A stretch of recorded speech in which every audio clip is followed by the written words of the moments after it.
morning, guys.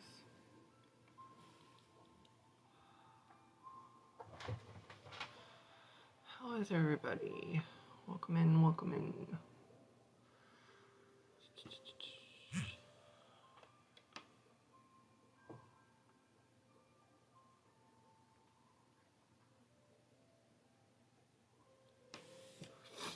Thanks for the likes, guys. Appreciate you.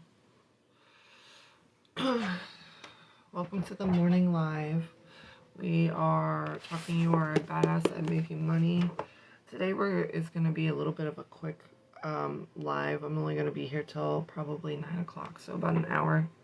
So I'm going to hop into the chapter as quickly as possible. Thank you for the follow. For those who don't know, I do not do yes/no questions in the morning, and I do not do tarot readings in the morning. Those are strictly in my evening lives. Good morning, Melissa Grace. How are you? So we just, we go through the chapter, and there's usually quote-unquote homework. And I post the questions and everything into my Facebook group, along with I upload this video onto YouTube. Yesterday's video, for whatever reason, did not want to upload, so I'll be retrying it today as well. Hi, Christy. Good morning. Good morning, Thought of a Bee. I love that name. So I will be doing that later today. So today is, like I said, going to be a short day. So, but I hope you guys will stick around. We are on chapter 10, and I think there's 13 chapters total. So, and I'm not going to be here on Friday. I'm going to be leaving early on Friday. So, I don't know. We might have to do a chapter, like, in the afternoon or evening, just for fun. Just for fun. Because I'd like to have this done by Christmas, and, you know, Saturday's Christmas Eve, yeah, and Sunday's Christmas. So, right? Today's the 20th, right? Yeah. This week's flying. So, I'm not going to, usually we do a morning meditation. We're not going to do that this morning, only because, again, I think this chapter is kind of long. Yeah, it's pretty long. So, I want to get that in as much as possible. It's like 23 pages. So, I hope you guys will stay. Enjoy my reading of the chapter and being called out. This is a great way for you to shift out of that poverty mindset and into that wealth mindset.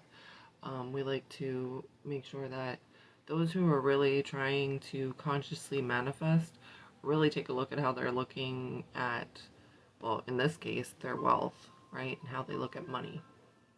So, after this, I hope, I have to get the books, but we'll be moving on to her next book. I'm not sure which one, either Every Day You're a Badass or Badass Habits or something like that. But, so I'm going to hop into the, to the chapter. So, follow along, listening, whatever you're doing, whether you're getting ready for work or just kind of chilling. Excuse me. So this chapter is called And Now a Word from My Accountant. I was very fortunate to grow up in a safe suburban neighborhood with lots of room to roam and a tribe of kids more or less my own age. We'd make forts by the river, build nests in trees, sled down Mrs. Randall's huge hill, catch fireflies in jars, play kick the can, lock my little sister and her friends in the closet, and issue them orders. Number 1, bring us 2 peanut butter and jelly sandwiches, no crust, twice as much jelly as peanut butter. Number 2, take off your underpants and wear them on your head. Number 3, make a phone call to the pizza parlor and order Miss Malak, the old lady across the street, 2 sausage calzones. You have 10 minutes. For each minute you go over, you will have to eat 1 dog biscuit. Go. The timer is ticking. Sounds like my childhood. Only I was the one who was being forced to do all the phone pranks. Our house was often the center of action for a few reasons. The top 3 being we had a ping pong table, my mom bought Twinkies, and the burn book. The burn book was one of the many in a stack of medical books my dad kept in his den, and it contained the most gruesome pictures of human bodily misfortune you could imagine. Big, glossy, well-lit shots of people in the hospital with half their faces melted, giant oozy pustels on their arms, a foot charred black as a burnt marshmallow. We'd huddle around, and whoever won the coin toss would get to open it and either flip through the pages or make everyone stare at one particularly grisly shot. We never made it more than a minute or so before the book was slammed shut and we'd tear through the house screaming our heads off. I was too proud to admit it, but I hated the burn book. I got scared looking at those pictures, imagining how much pain those people were in.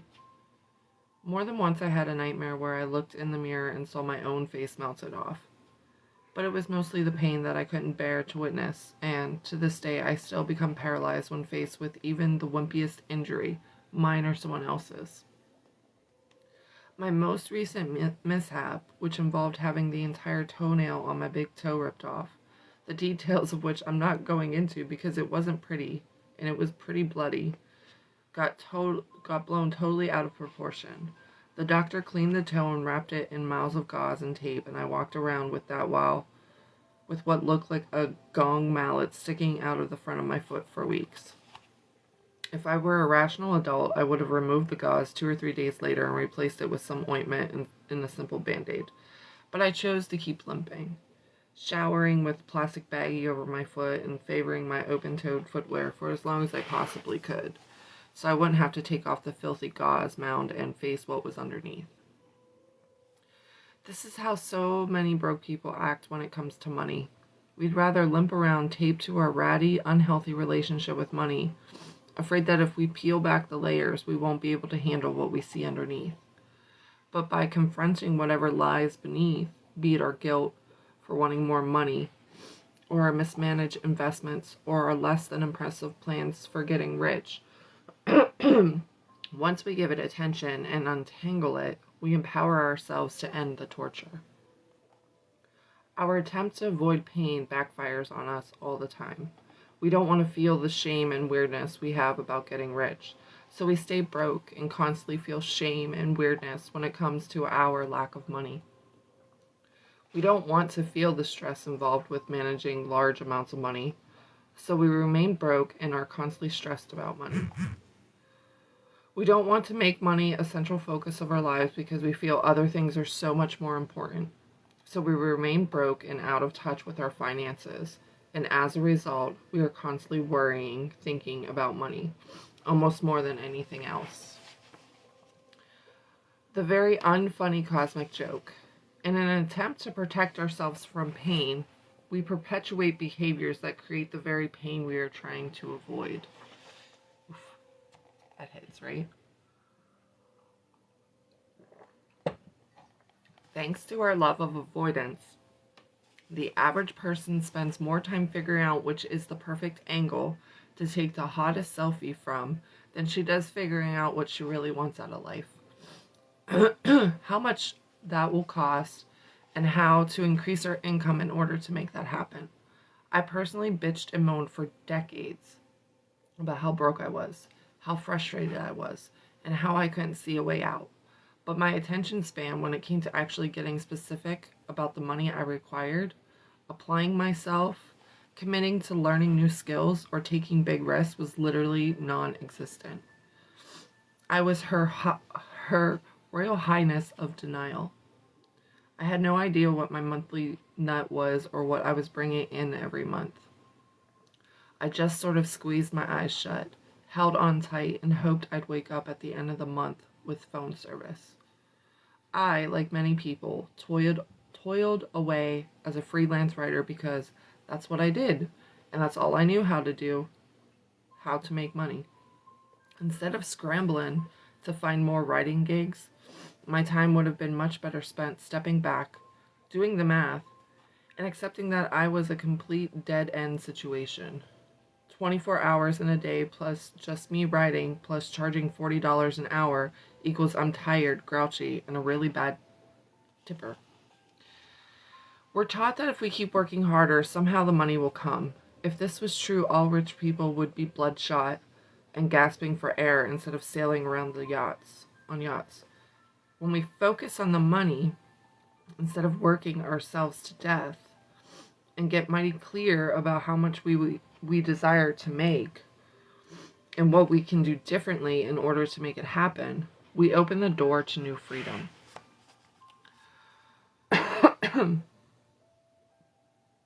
The number one thing that holds people back is resisting change. It's absolutely true. So many people are afraid to do things differently, to change the way they do things. And it holds them back and it keeps them stuck because they're scared.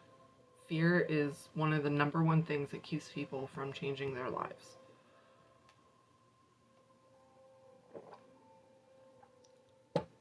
You have to be willing to change something if you want to change your financial situation. It's that simple. You may have to put your ego aside and ask for help from a mentor or a coach. You may have to take a job that isn't your dream job as a stepping stone to get you where you're going. You may have to triple your rates, make sales calls to people who've never heard of you, spend money you're scared to spend. Take a job where you feel like you have no idea what the hell you're doing and figure it out as you go along. If you're playing it safe and you want to be rich, you need to stop playing it safe. You need to shift your focus from where you're at and what you stand to lose and become consumed by thoughts of where you desire to be and all you have to gain. You need to play to win instead of play not to lose. For example, I know someone who gets a steady, good-paying job that is the most boring job on the planet. In his words, he does media training on the side, which he loves, and the side business is booming with very little effort on his part. He's so good, word of mouth has gotten him more work than he can handle. He actually has to turn people away because he doesn't have the time to take on new clients and keep his day job at the same time. He desperately wants to make more money and do what he loves, but feels stuck. He'll never get more than a 3% raise a year at his day job and only has so much time to work with media training clients on the side.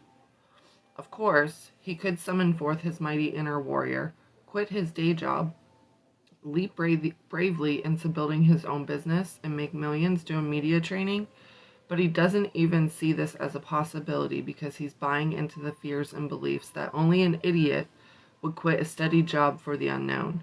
He's not ready. The economy could tank at any minute. What if he doesn't make as much doing media training full-time as he does at his day job? Good morning, Isa. How are you? Of course, there are no guarantees that he will flourish if he takes the leap, but he's fairly guaranteed to spend the majority of his precious days on Earth waking up at his day job with his face on his desk and a keyboard imprint on his cheek if he doesn't. The story goes that when Columbus first came to the New World, the natives didn't see his fleet of ships right away, even though they were standing right there on the beach looking at them. They'd never seen a ship before. People floating on water was a completely foreign concept to them, and it took time for their brains to connect the dots and absorb what happened before them. So at first, they literally saw nothing but ocean. You're sleepy. I hear you. I feel the same way. This is where so many people get stuck when trying to figure out what to do to make money. They're trying to change their lives from the perspective of their current reality. The new opportunities are so foreign to them that they can't see them or they just don't make any damn sense. Change your mind and you'll change your life. I'm going to touch on 5 different scenarios to help you maximize your income stream. But I want you to keep in mind that no matter what you got going, you have to expand your mindset beyond where you are at if you really want to knock it out of the park.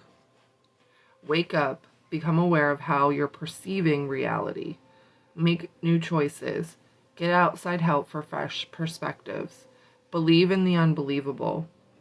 Most people stay in financial struggle not because they suck at what they do or don't have any prospects, but because they don't stretch their minds. Regardless of which of these scenarios applies to you, read them all because they're always some overlap. There's always some overlap. And you never know where you'll get the spark for an idea that will change your life. Good morning, Megs. How are you?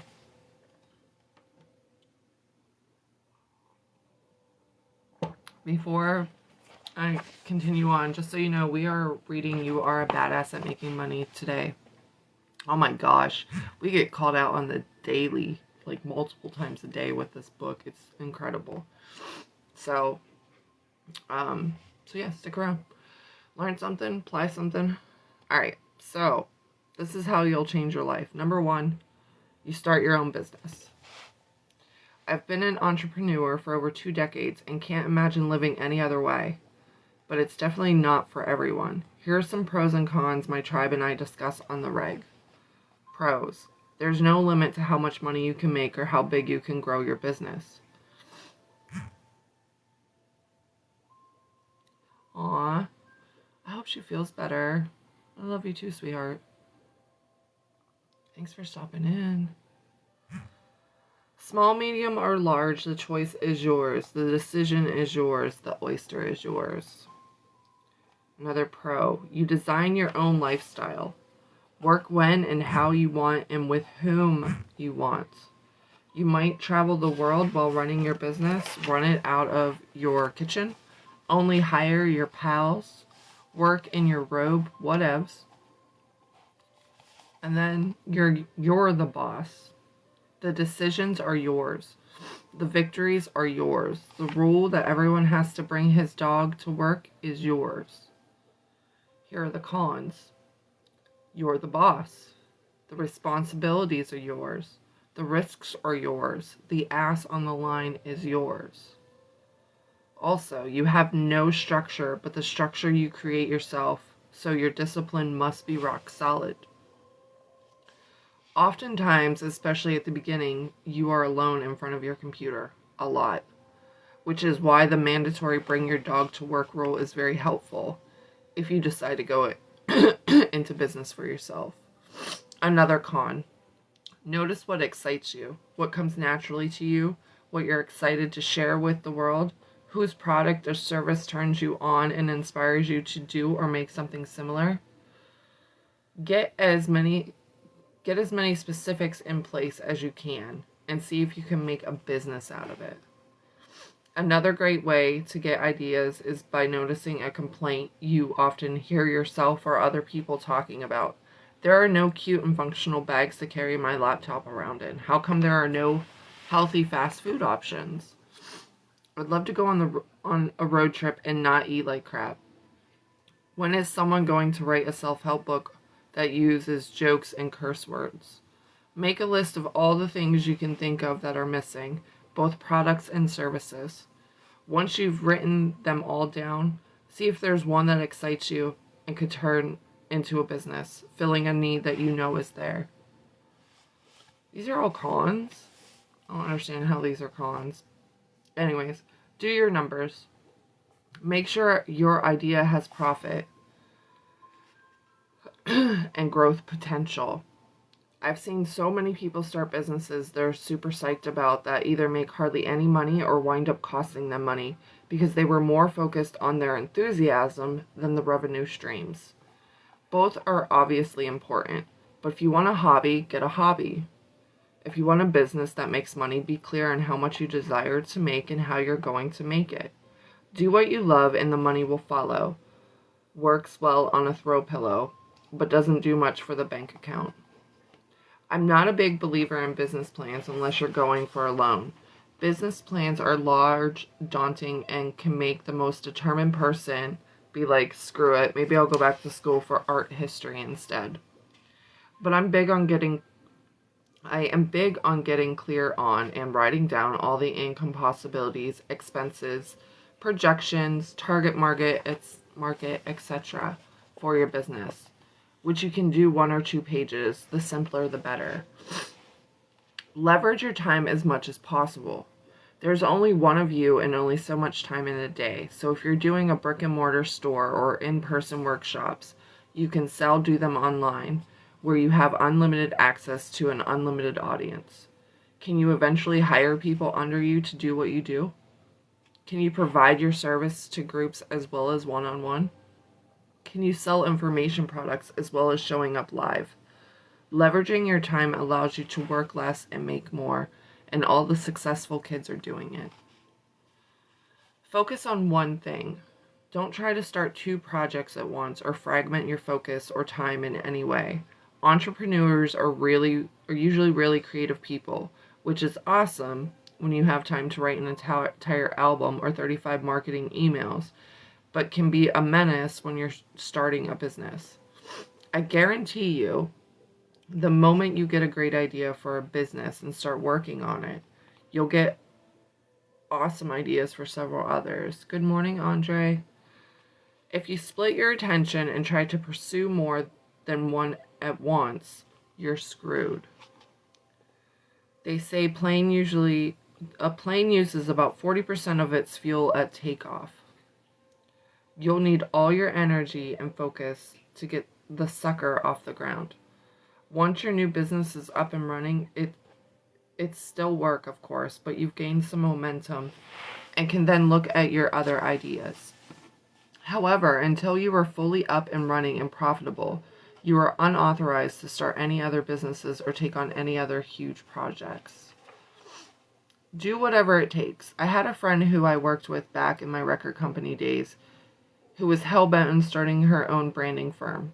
Her day job as a creative director at the record company was taking up all her time, so she quit and decided to get a bartending job while she got her dream firm up and running. The only job she could find was at a bar right across the street from the company she just quit working for. You can have your ego or you can have your dreams.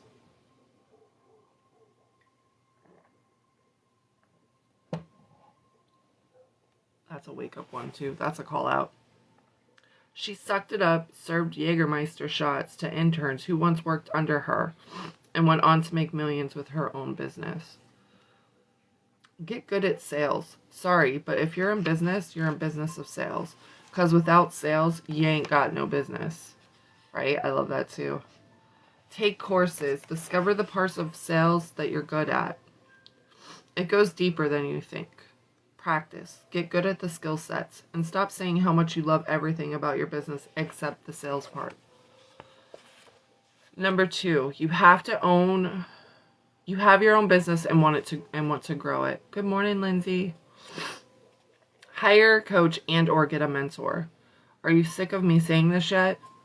Coaches and mentors can see those opportunities that I've spent this whole book screaming and yelling about. The ones that are outside your field of vision because you're in the forest and can't see for the trees. Coaches and mentors are further along than you are. They're sitting on the top of the mountain, eating an orange, watching you stumble around down there. They can point something out in 28 seconds that might take you the next 3 years to figure out.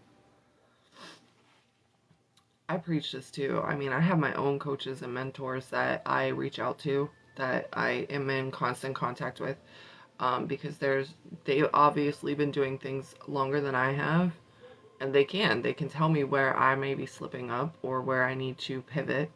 So it's always a good idea to have a coach and or a mentor. Get clear on which part of your business is bringing in the most revenue. Is it live events? Is it products? Is it high-priced one-on-one stuff? Figure it out and up your game in that area. Must be the garbage man. Sorry. Delegate anything that you haven't yet delegated. A big problem for many entrepreneurs is we get caught working in our business instead of on them. We're so wrapped up in day-to-day that taking time to develop new ideas and expand seems like a luxury. It's not. Growth is one of the most exciting and vital parts of your business. Stop pretending you have to do everything yourself. Grab your wallet, take a big leap, and hire some more help. Next, seek out a partnership, joint ventures, investors, and other people who can help you grow. Look to see where you can create passive income streams. Work once, make money forever. Can you film yourself giving a seminar and sell it as a DVD or a download? Write a book? Create other types of products? Invest in other people's companies? Passive income equals the bomb diggity, because this is how money flows into your bank account while you're sipping margaritas on the beach. Number 3, you have a job you hate / are bored to death by. Because you are unauthorized to hate and or be bored by the thing you spend most of your waking hours doing, you must quit. But before you quit, be grateful to this job that is supporting you and leading you towards the dream job. Also, see number 5 in this section. Number 4, you have a job you like but don't make much money. Ask for a raise. Get clear on why you believe you deserve this raise. List off all the many contributions you've made to the company and the reasons why you're such an irreplaceable asset. Investigate how your participation has increased the company's revenue, morale, image, reputation, as having the most rocking holiday parties, etc. Do you have more skills, ideas, and strengths to offer the company that they haven't yet taken advantage of or aren't aware of? Maybe you can work with your boss to map out a time frame and path to a promotion. Figure out what amount of money you feel you're worth. Ask for it with confidence and gratitude, and be prepared to walk if you don't get it. The reality is, when you work for someone else, they set the ceiling on what you can make. So if they're not budging and you're unhappy, it might be time to seek out another company or organization that pays better. Staying where you are and being bitter is not an option. Seek out promotions on your own. Are there opportunities within your company that interest you that pay higher salaries? If so, talk to people in those positions and find out who's in charge, what's entailed, and make it your mission to move up. See if you can be of help in any way to them right now. Stay in touch. Work for them on weekends. Endear yourself to them. Bake them cookies. Show them that you're not screwing around. If your company doesn't promote from within, again, you're at the mercy of how it does business. So this may not be an option, but if it is, go for it. Whole hog. Learn about your industry and find out if people are making more money doing what you do somewhere else. If so, do all the things listed in number 5 below and get yourself a job at another company that pays better. Design your own job. If you see things in your company that need doing that aren't being done, create a new job for yourself. Come up with an excellent pitch about all the ways that this will benefit the company and help them make craploads of money, and name your salary. You never know. Stranger things have happened. See if you can switch from getting paid a salary to getting paid by commission. Salary has a ceiling. Commissions don't. Supplement your income. Find something else you enjoy doing that's lucrative and do that on the side. I'm not talking about being stressed out and overworked, but if you absolutely love your job and your pay isn't getting doubled anytime soon, you have to suck it up and stay at the income level you're at, quit, or figure out something you can do that will bring in extra cash. Number 5, you're unemployed and looking for a job. Write down all the specifics that are important to you about your dream job. How much money do you make? What kind of people work with you and or for you? Which skills you use in your job? What you wear to work? How it feels going to work? Do they have free bagel Thursdays every week, etc.? Make your dream job so real you can see it. And most important, feel it. Meditate on this image and this feeling day and night. Be grateful that it exists. Have rock solid faith that it's on its way towards you. And watch your mouth. No nonsense like, it's so hard to find work. I'm freaking out. The economy sucks. I'm too old.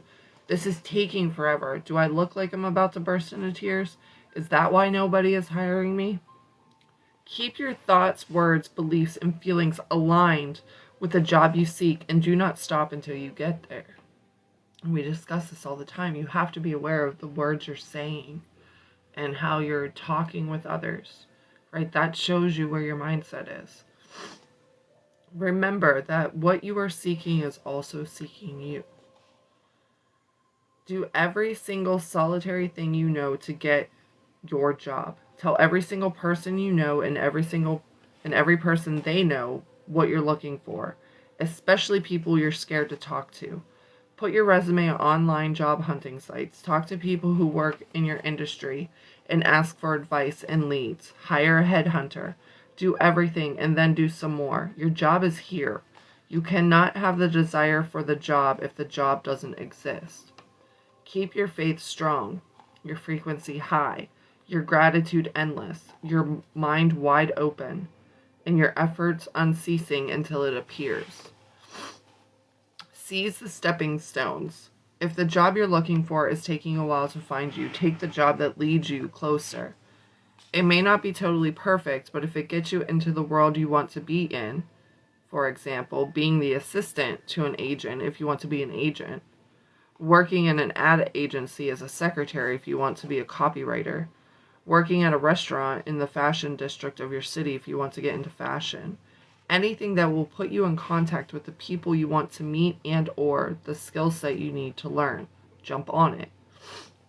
Learn everything you can. Meet as many people as you can.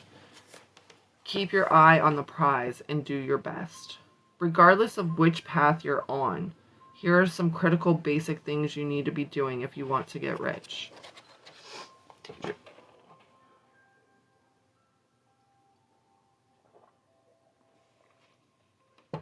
Number 1.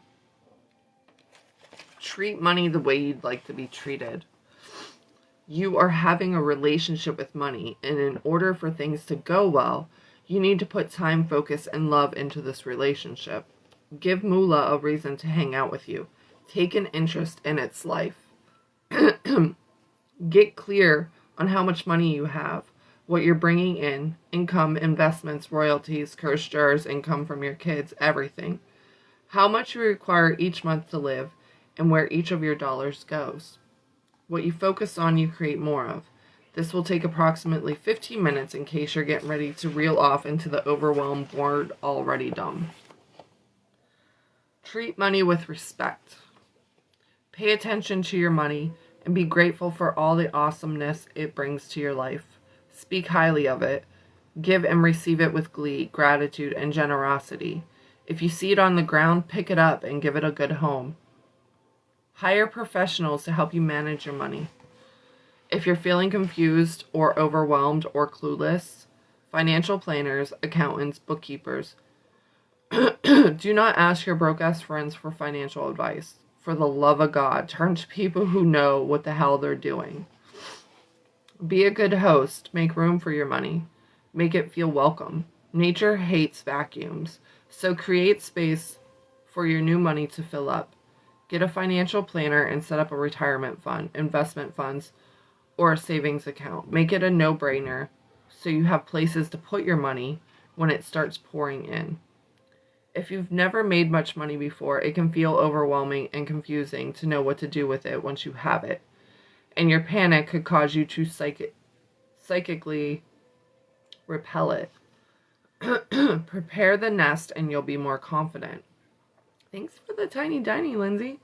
And excited to get rich. This could take 15 minutes on the phone and cost you nothing up front. Financial planners work on percentages. Next, don't take failure personally. Get your ego out of it and your curiosity into it. Approach failure with an attitude of, I wonder why that happened. Was there something I could have done differently? Don't fall into the trap of creating an award-winning drama around failure and using it as proof that you're a moron / doomed / never gonna get what you want. If you have the desire to get rich, the way is there. Temporary failure becomes permanent defeat only when you say so. Hem, not ha. Hem, not ha, not. I'm sorry. Hem, not ha, not. Take action on your desires right now. Good morning, Adrian. Good morning, Indigo.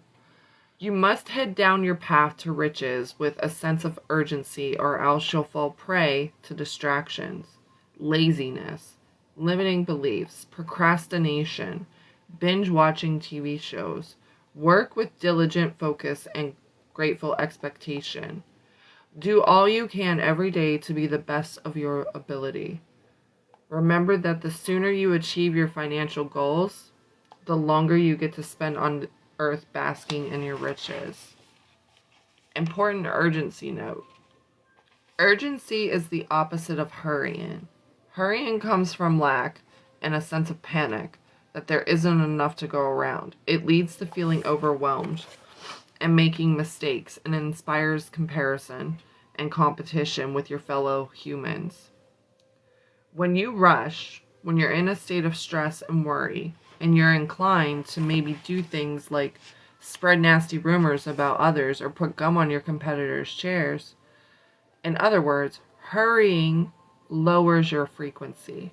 Urgency, meanwhile, raises you up, gives you energy, focus, and drive. Urgency is the stuff of, I believe my desired life exists now, so I'm going to go ahead and carpe my diem. Stay connected to your why. Get the fuck on the fuck. Participate in things that rev you up.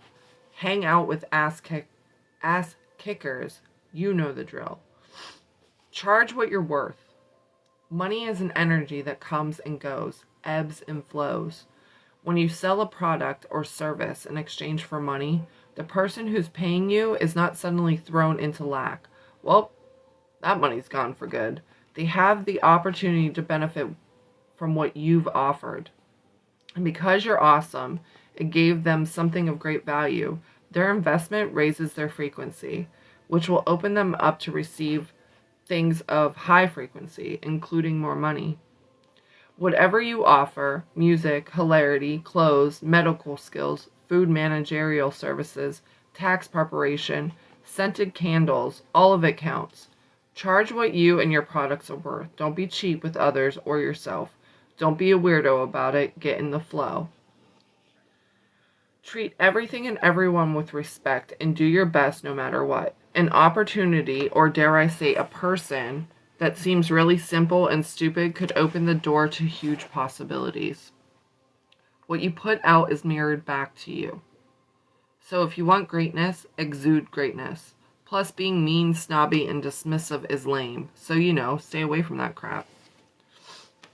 Alright, here's the success story of the day.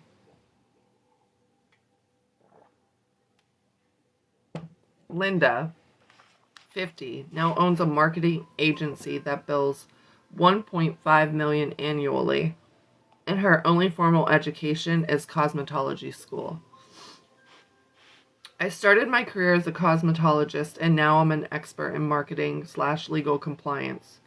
I own a marketing agency, and we bill $1.5 million annually on services.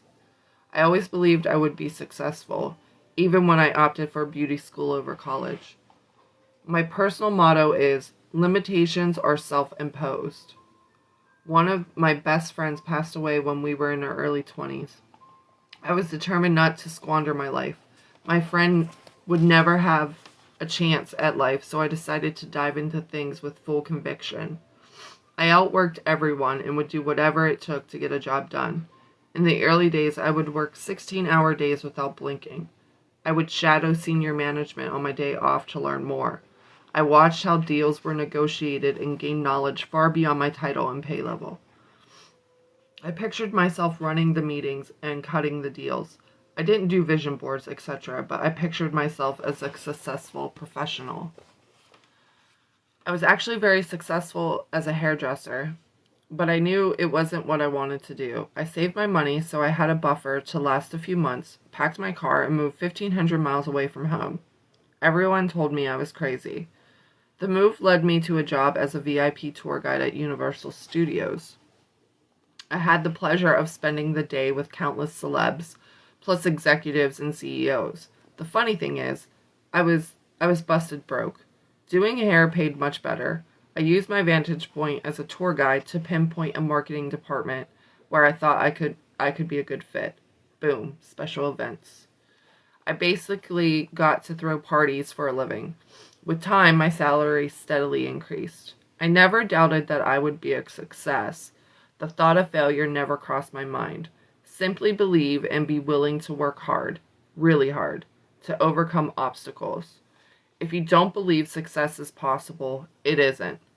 I defied all the odds. Harvard-educated lawyers ask me for my opinion. Sometimes I chuckle to myself. If they only knew my formal education stopped at cosmetology school. Just goes to show you. You don't have to have all the formal training to be a success. I know that limits a lot of people, right? A lot of people are like, oh, I'll never amount to anything because I didn't go to college. I went to a state school or I went to a trade school. And sometimes these people will just take action on themselves and believe in themselves. Good morning, Amanda. All right, so here's the homework portion of today. To get rich, the suggested mantra, thank you, Amanda. I love money because it gives me freedom and options, and that's how I love living my life, with a whole lot of freedom and options. Excuse me. So today, number 1, you're going to do your numbers. Get clear on how much money you desire to make and by when. Be specific about what money is for, and don't forget to include your monthly nut of bare necessity costs. And we're at the end of the year, so we can easily look into what we want to make for 2023. It's easy. This is like, okay, 2022, you can look back at what you made this year, right? You can see what it is, and you can say, what do I want to make next year? Do I want to double it? Do I want to triple it? Do I want to start something new? Make sure this number is real and connected to specific things that bring up specific emotions. Then chunk it back. If your goal is 5 years away, chunk it back to how much you will make in 4 years, how much you will make in 2 years, how much you need to make this year, in 6 months, etc., all the way back to this month. Then put a definite plan in place with clear action steps that go towards your goals. Always stay attached to your why, so when things get tough, you keep going. Always pay attention to your numbers. If you don't make your financial goal 1 week, add it to the next. Your numbers must be non-negotiable, or else you'll never get rich. Get organized. Put it all on the schedule instead of just hoping it gets done. Keep your eyes open for new, scary opportunities that may lead to the riches you're seeking. Number 2, get educated. Learn as much as you can about how to make more money in whatever businesses you're in. Investigate what other people in your industry are doing. People who are more financially successful than you are, and follow suit. Number 3, hire a coach. Olympic athletes at the top of their games have coaches. Broke people at the bottom of their games insist they can get rich without any help. Just saying. Start by writing down all the specific attributes you want in a coach. For example, specializes in helping people make money, has been through the financial ringer themselves and emerged victorious, lives nearby and can work in person, is a little scary, works one-on-one, etc. Get clear on who you're looking for and what's important to you, and stay open to everyone who presents themselves. Put the word out that you're looking to hire a coach. Tell everyone you know and don't know that you're searching for coaches online, and if someone looks interesting, get on her mailing list, attend her seminars, read her books, blogs, social media posts, testimonials. Do everything you can to think of the perfect coach and trust that when the student is ready, the teacher appears. Number 4, open up a new savings account. Open a money market account. Build the nest and welcome in all the money that is coming your way. Good morning, April. And then, of course, fill in the blank. I'm grateful to money because. So, today we're looking at numbers. We're taking the time and we're not only looking at the numbers we desire, but we're being honest about what we're making now, right? Where our money goes. Like, you're looking at everything. You're looking, and like she said, this isn't going to take you a long time, right? You can pull up your statements online if you want. But you know how much you make, or have an idea of how much you make a year, right? You can look at your paycheck, your pay stub, and see. Like I said, we're almost at the end of the year, so you pretty much have an idea, a general idea of what it is that you're going to have pulled in this year, right? So you can look at that pay stub and you can see what it is that you've made. And you can look at your bank statements and see where most of your money has gone. Whether you already are saving it, or whether you, have been paying just bills and food, and, there's not much to play with. Or maybe you do spend, $10 a day at Starbucks, or whatever it is. Like, just paying attention to where your money is going and asking yourself, okay, if I'm spending $10 a day at Starbucks, 5 days a week, that's 20 days a month, that's $200 right there, right? So is that $200 something I want to, shift? Maybe not. Maybe so. Maybe that Starbucks addiction isn't that big of a deal to you, right? Maybe you just go because your friend goes and you're like, I'll go to coffee, whatever. But if that's something you want to keep it. That's my personal opinion, because you don't want to lose everything that brings you joy. If that brings you joy, then continue to do it. But there are places where our money just goes because we're not paying attention, right? So just kind of focusing and directing where our money needs to go. Number one, and she hasn't even gotten into this yet, I don't know if she does, always pay yourself first, right? When that check comes in, when that payment comes in, pay yourself first. You should have a certain percentage that you're putting away, right? Whether it's in savings or money market or whatever. And this is, I'm not talking about your 401k. I'm talking about the bring home, right? Take 5, 10, 15, 20%, whatever you're comfortable with, and pay yourself first, right? Put it in that savings account, that money market, whatever. And then from there, pay your bills, right? And see where you're at and start directing where you want all the rest of the money to go, right? Might not be much, so it might be an extra $5, right? Do you want to give that away to charity to kind of get into that flow of, I'm abundant so I can give? Yeah, it's very important to pay yourself first. It's difficult for some. I mean, I've been stuck to where I haven't done that, to where it's just like, oh, but I have to pay this bill.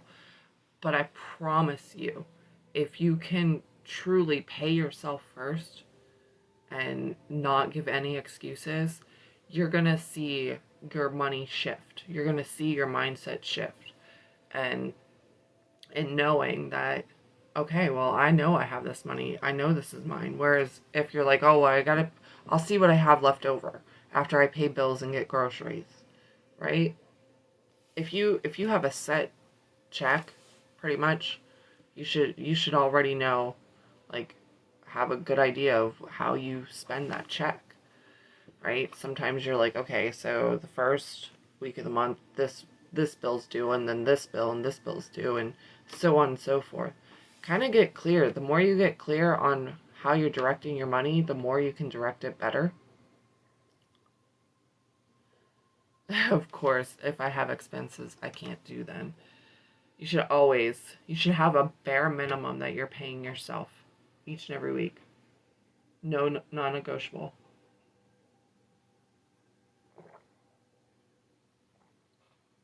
So, which, of course, like I said, I totally get. I've done this and I've fallen out of it, and I've done it and I've fallen out of it. But when you stay true to yourself and you have to pay yourself first, you're going to be better off. Because then if you need to purchase something, you have the money. You have the money. So, but yeah, so we want to look at how we're spending money and where we're directing our money and how can we better direct it. And then also we want to work on the numbers of what we want. Does that include the things you buy yourself for joy or entertainment? You mean when you pay yourself first? Or of what you're spending? If you're just looking at where all you're spending, yeah, I mean, you mark that down. Like, I bought this for entertainment. And that's okay. But yeah, I mean, obviously, what I'm talking about is like with the paycheck, like it's non-negotiable regardless. Like this week you get your pay, all right, 10% goes to me right off the top. So that 10% goes into your savings account or whatever. You pay your bills. If you have something left over and you want to buy something to entertain yourself, by all means, right? Or you can put it into your, you can pay yourself a little bit more this week, or you could keep it there. But no matter what, 10% or whatever you decide is fair goes right to you.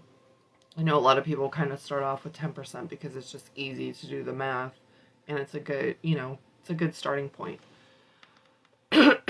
But, just kind of pay attention where all of that joy and entertainment is going, right? So if, like, you're spending an awful lot of money on the things that bring you joy and entertainment, and you're wondering why you have no money, right? Because you're not paying yourself first, then that's where you might want to shift it a little bit. I hope that makes sense. Hope that makes sense. I'm still tired.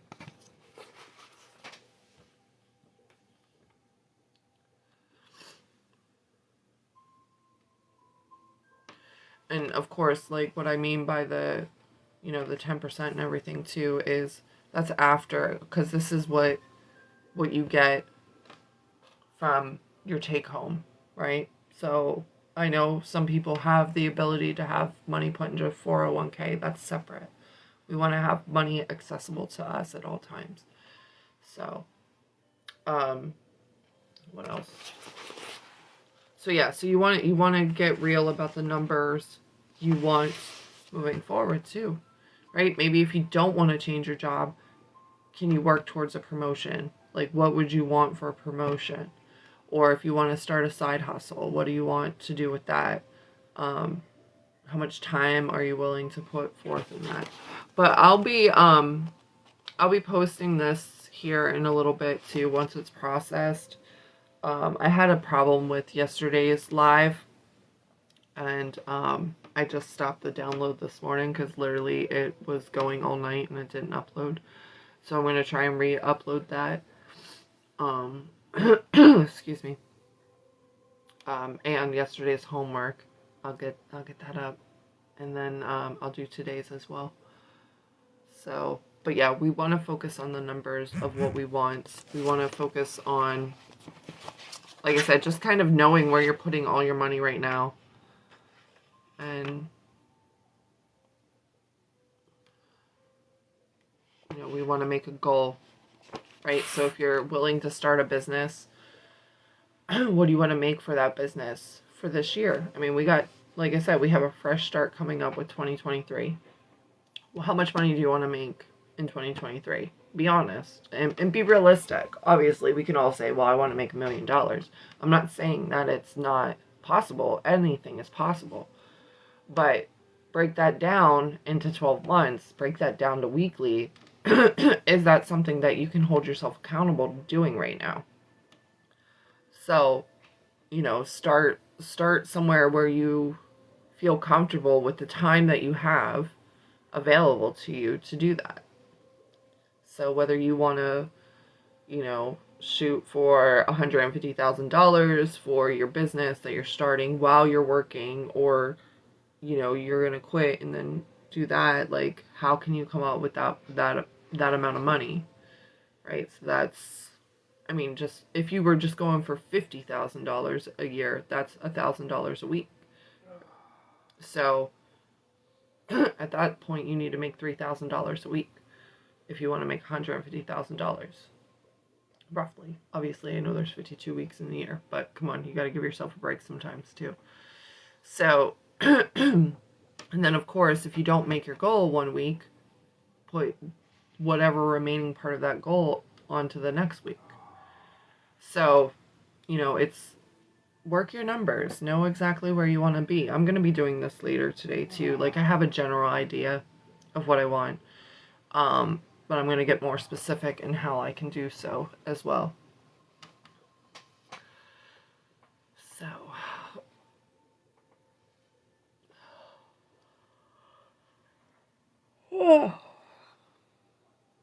I could have slept all day. But that's what I have for you guys today. Does anybody have any questions or comments or anything before I go and get ready for my day? And again, I'm sorry that I made this short today, but we're working with what we got. We'll be back at it tomorrow, our normal time, our normal setup with our meditation and everything. And I should be on later today, too. This evening.